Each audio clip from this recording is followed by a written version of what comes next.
नमस्कार, capital TV का खास शो यूपी का दंगल देख रहे हैं आप। मैं हूं आपके साथ पूजा। आज यूपी के दंगल में बात करेंगे लखीमपुर खीरी हिंसा को लेकर एसआईटी के बड़े एक्शन की। एसआईटी की टीम लखीमपुर खीरी की हिंसा मामले में आरोपियों को घटनास्थल पर लेकर पहुंची। एसआईटी ने घटना का रिक्रिएशन कराया। साथ ही आज दंगल में बात करेंगे चाचा भतीजे की जोड़ी की। दरअसल बातों ही बातों में अखिलेश यादव ने कह दिया कि वो चाचा शिवपाल का सम्मान करते हैं, साथ ही हो सकता है कि वो यूपी चुनाव 2022 में साथ नजर आए। तो इस दंगल को समझने के लिए हमारे साथ स्टूडियो में मौजूद हैं कैपिटल टीवी के editor in chief doctor Manish Kumar. Doctor साहब, बहुत बहुत स्वागत है। धन्यवाद सर, सबसे पहले मैं आपसे चर्चा करना चाहूंगी लखीमपुर हिंसा मामले को लेकर। इस मामले में जांच तेजी गति से आगे बढ़ रही है। एसआईटी की टीम आज घटनास्थल पर पहुंची। रिक्रिएशन जो कराया गया है, क्या उसका फायदा मिलेगा जांच में? देखिए, ये एक नॉर्मल प्रक्रिया है जी। कि जब आप बहुत ही सीरियसली किसी चीज़ को जांच करते हैं तो आप रिक्रिएट करते हैं कि वहाँ पे मौका वारदात पे क्या क्या हुआ। ये सारी चीज़ें अपनी जगह पे हैं। जांच सही तरीके से हो, जांच पे कोई आंच ना आए, ये पुलिस अधिकारियों को इंश्योर करना है। और क्यों करना है? क्योंकि चीफ मिनिस्टर की तरफ से साफ साफ ये कह दिया गया है कि इसमें एक भी अपराधी, एक भी आरोपी बचना नहीं चाहिए। जिन लोगों ने किसानों को, उस भीड़ को जबरदस्ती कुचला, वो भी नहीं बचे। और जिन लोगों ने डंडे से पीट पीट के लोगों की हत्याएं की है, वो भी नहीं बचे। और ये करना इसलिए ज़रूरी है क्योंकि योगी आदित्यनाथ के इस पूरे 5 साल के कार्यकाल का सबसे अहम पहलू यही है कि योगी सरकार ने इस बात को इंश्योर किया कि लॉ एंड ऑर्डर में कोई भी लुंज पुंज तरीके से कभी किसी चीज़ को डील नहीं किया गया।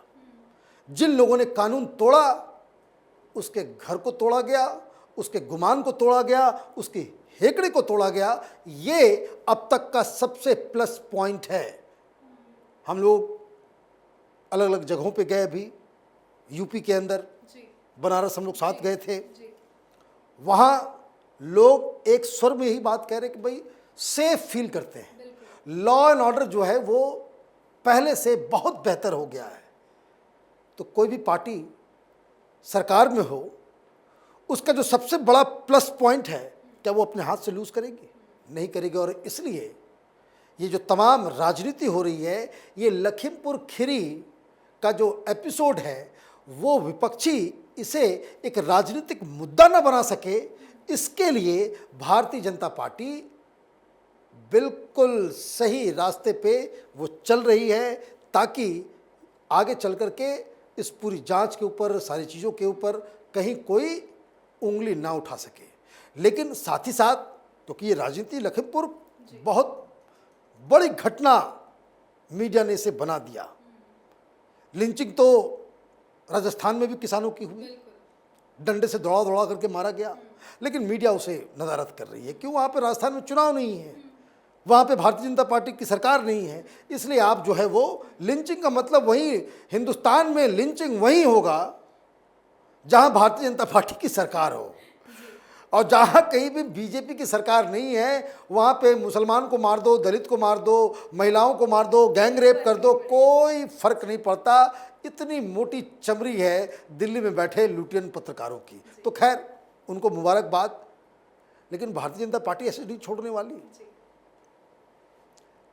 खबर ये आ रही है कि 1-2 दिन के अंदर ये जो राम मंदिर बनाने की जो पूरी प्रक्रिया चल रही है, उसमें तेजी लाई जाएगी और उसमें कुछ अलग अलग किस्म के प्रोग्राम भी किए जाएंगे। और 20-22 दिन के बाद दीपावली है, अयोध्या पहुंचेंगे प्रधानमंत्री जी, और देव दीपावली टाइप से वहां पे बिल्कुल जो है वो अभूतपूर्व नज़ारा दिखेगा। ये लखीमपुर अपने आप, लेकिन इससे जो चुनाव के हिसाब से आप देखिए कि किस किस तरीके से, चाहे वो गृह मंत्री हों, चाहे वो राजनाथ सिंह हों, चाहे वो प्रधानमंत्री हों, फोकस हर पॉलिटिकल पार्टी का चुनाव होता है, इसमें कोई ये नहीं कि वो कोई बहुत गलत काम कर रहे हैं, वो फोकस तो होना ही चाहिए, क्योंकि इसीलिए वो सारा कुछ करते हैं। चुनाव हारने के लिए कोई तो राजनीति करता नहीं, चुनाव जीतना ही उनका सबसे बड़ा धर्म है। तो इसलिए अलग अलग और मुद्दों को भी जो है भारतीय जनता पार्टी उठाने की कोशिश करेगी। जी बिल्कुल सर, आपने अमित शाह की बात की तो चाचा भतीजे की जोड़ी पे तो मैं आऊंगी दूसरी बड़ी खबर पे, लेकिन जरा एक खबर पे चर्चा कर लेते हैं। आज गोवा से अमित शाह ने हुंकार भरी और साफ सीधे लफ्जों में कह दिया सर्जिकल स्ट्राइक को लेकर। इसको क्या चुनाव से जोड़ा जा सकता है? बिल्कुल जोड़ा जा सकता है। कोई भी राजनेता कोई भी बड़ा बयान देता है, उसका पॉलिटिकल अर्थ होता है। ये बात गोवा से उन्होंने कही, उनको मालूम है भाई। आप राहुल गांधी टिम्बकटू में बैठे हुए होंगे, कोई बड़ा कंट्रोवर्शियल बयान देंगे, वो तो पूरे देश में चलेगा ही, मीडिया में चलेगा ही। तो ये लोग इतने बड़े लीडर हैं कि ये लोग कहीं से भी कुछ भी बोलेंगे, वो नेशनल न्यूज बन जाता है। अब उन्होंने कौन सा राग अलाप दिया?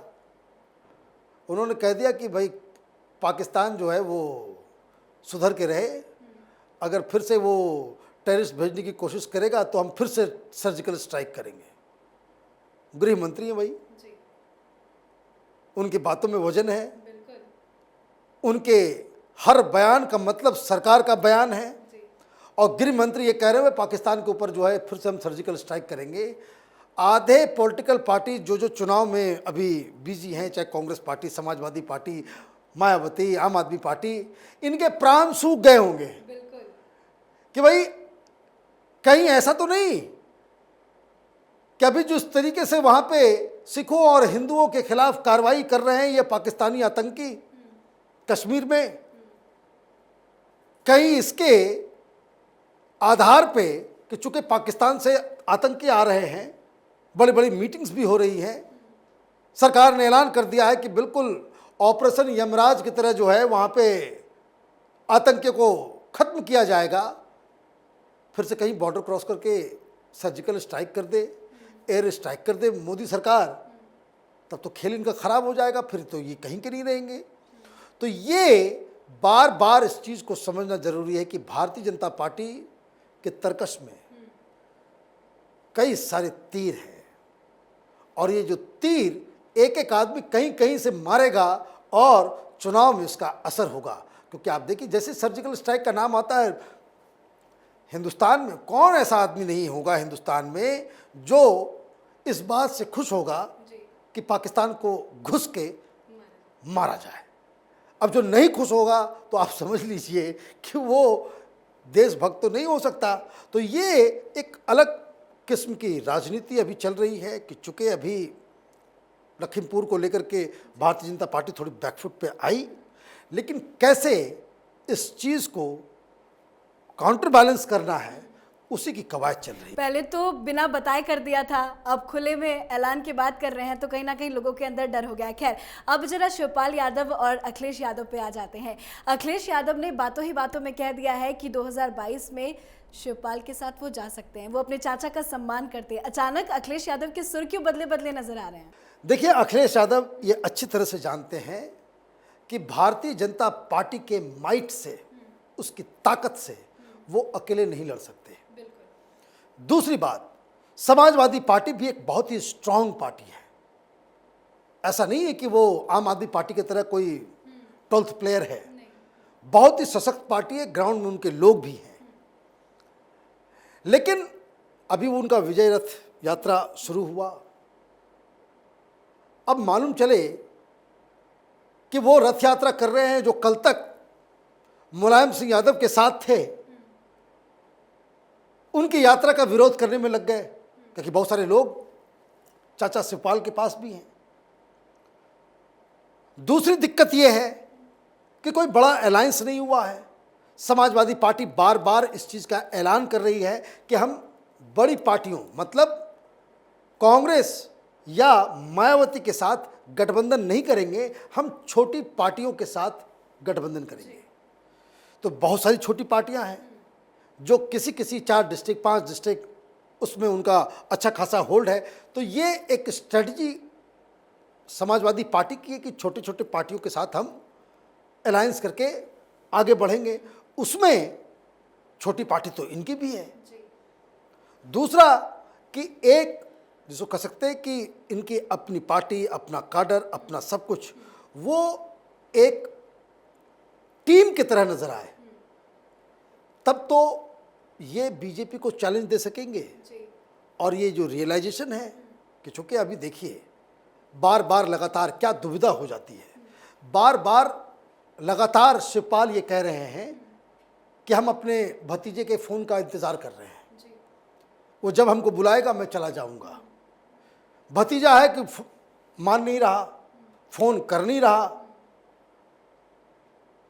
तो ये राजनीति दूसरे लेवल की है कि कोई भी शख्स ये कहे, जाए, समझाए, पुराने लोग समाजवादी पार्टी के, मुलायम सिंह के लोग ये कहें कि भाई अलग अलग लड़ने से पार्टी जो है बिखर सकती है, भारतीय जनता पार्टी जीत जाएगी, तो ये ज़रूर कह सकते हैं कि देखो हम तो तैयार हैं, ये भतीजा ही मुझे फ़ोन नहीं कर रहा।